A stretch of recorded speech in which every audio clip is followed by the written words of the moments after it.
कौन बनेगा नेता। नगर निगम के चुनाव पास आने वाले थे। पूरे कानपुर शहर में टिकट को लेकर मारामारी शुरू थी, लेकिन सबसे ज्यादा चर्चा में वार्ड नंबर 40 की सीट थी। वो इसलिए क्योंकि इस बार वहां की सीट महिला के लिए आरक्षित थी।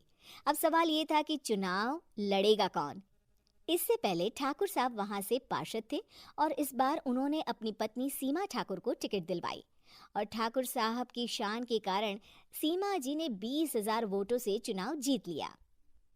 अरे बधाई हो सीमा भाभी, अब तो आप वार्ड की पार्षद बन गई हैं। अब तो हमारे काम आप ही करवाएंगी। अरे ये तो सिर्फ नाम की पार्षद बनी है, वो तो महिला सीट आ गई, वरना पार्षद तो मुझे ही बनना था। अब भले ही चेहरा इसका होगा लेकिन पावर तो मेरी ही होगी। अरे वाह भाई साहब, क्या दिमाग लगाया है आपने भी। आइए आप लोग, खाना लगा दिया है सबके लिए। सीमा जी पार्षद बन चुकी थीं, फिर भी उनकी एक ना चलती। सारे काम ठाकुर साहब खुद ही संभाल लेते और जहां जरूरत पड़ती वहां सीमा जी का अंगूठा लगवा लेते। सीमा जी ज्यादा पढ़ी लिखी भी नहीं थी।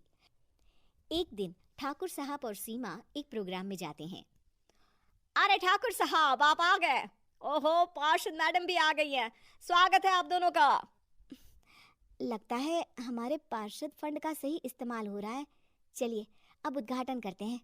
ये लीजिए ठाकुर साहब कैची, आप ही सबसे पहले प्रवेश कीजिए।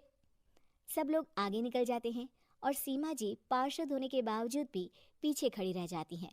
वो देखती हैं कि वेलकम बोर्ड पर उनका नाम है, लेकिन महिला होने के कारण कोई उनका सम्मान नहीं कर रहा। अगले दिन एक आदमी उनके घर आता है। अरे ठाकुर साहब नमस्कार। कल ना हम नोटिस किए कि हमारा घर तो अवैध है और नगर निगम वाले उसे तोड़ने आ रहे हैं। अरे कुछ कीजिए ना ठाकुर साहब। देखो भाई, मैं तो ज्यादा कुछ कर नहीं सकता, पर अगर तुम सबकी जेब गर्म कर दो तो कुछ हो सकता है। कुल मिलाकर 4 लाख लगेंगे। अरे 4 लाख ठाकुर साहब? अरे भाई, मैं अपने लिए नहीं मांग रहा हूँ। दरोगा है, इंजीनियर बाबू है, बड़े साहब है, सबको देना पड़ता है ना थोड़ा थोड़ा। बोलो है मंजूर? तभी वहां अचानक सीमा जी आ जाती हैं। अरे ये आप क्या कर रहे हैं? पहले इन्हीं लोगों से तो आपने वोट मांगे, अब इनसे ही पैसे ले रहे हो। अरे चुप रहो तुम, तुम्हारा काम है सिर्फ अंगूठा लगाना, तुम वही किया करो। मुझे दूसरे काम तुम मत सिखाओ, समझी? और तुम ना जाओ, अब पैसे लेकर आओ, वरना जेसीबी किसी भी वक्त आती होगी। सब कुछ ऐसे ही चलते रहता है। एक दिन सीमा जी और ठाकुर साहब को एक लोकल मीटिंग में बुलाया जाता है। वहां पर कई और अधिकारी लोग भी मौजूद रहते हैं। अब मैं चाहूंगा कि ठाकुर साहब हमारे बीच 2 शब्द कहें।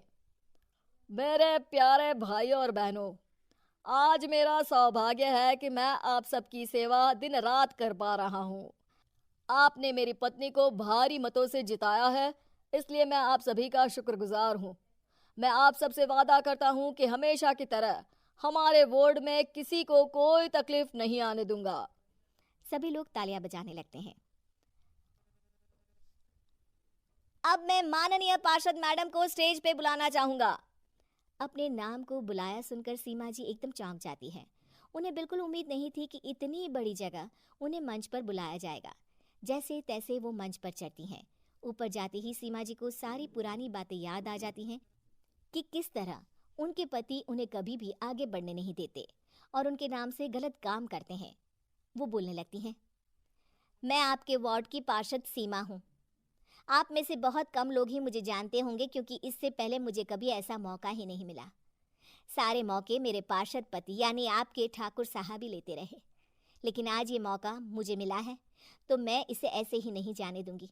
मैं आपको ये बताना चाहती हूँ कि आपके ठाकुर साहब मेरे नाम की आड़ में गैर कानूनी काम करते हैं, जिस पर अंगूठों के निशान मेरे होते थे। इसीलिए मैं अपनी गलती मानती हूँ और आज अपने पद से इस्तीफा देती हूँ, ताकि आगे से कोई गलत काम ना हो पाए।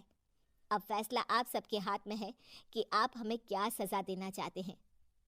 सीमा जी की बातें सुनकर ठाकुर साहब के चेहरे का रंग उड़ जाता है और वो शर्म से मुंह नीचा करके वहां से चले जाते हैं और पद से इस्तीफा देकर ही सही सीमा जी अपने आप में आत्मविश्वास महसूस करती हैं।